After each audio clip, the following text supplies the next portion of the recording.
बिस्मिल्लाहिर्रहमानिर्रहीम। Welcome to my channel. अस्सलाम वालेकुम। ईद की आमद है तो मैंने सोचा कि मैं कलेजी का सालन आपके साथ शेयर करूं, क्योंकि ईद पर कलेजी का सालन ज़रूर बनता है और हर घर में तकरीबन बनता है जो कुर्बानी करते हैं।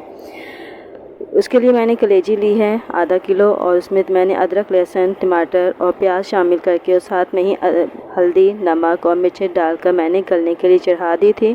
और अब मैं इसका पानी खुश्क हो चुका है और अब इसको भून रही हूँ। भूनने से पहले मैं इसमें दही और कलेजी मसाला शामिल करके इसके अंदर डालूँगी और इसको और मज़ीद अच्छे तरीके से 10 से 15 मिनट तक के लिए भूनूंगी, जब तक इसका ऑयल अलग ना हो जाए। आप कलेजी को खुश्क रखें या फिर उसमें थोड़ा सा पानी डाल के उसको ग्रेवी वाला रख लें तो ज़्यादा बेहतर है।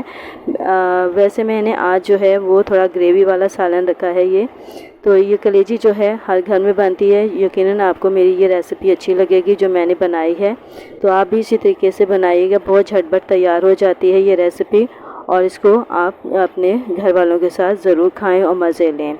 मैंने कलेजी को भूनने के बाद इसके साथ जो लवाजमात रखे हैं वो मैंने रायता तैयार किया है, रायता रखूँगी और साथ में सैलड का भी एहतमाम किया है। तो ये तमाम चीज़ें साथ रख के नींबू के साथ आप इसको खाइएगा, बहुत मज़ा देगी। इंशाल्लाह आपको मेरी ये रेसिपी पसंद आएगी। लाइक कीजिएगा, शेयर कीजिएगा, मेरे चैनल को सब्सक्राइब करें और मेरी इस रेसिपी के मुताबिक कमेंट्स ज़रूर दीजिएगा। अब मुझे इजाज़त दीजिए।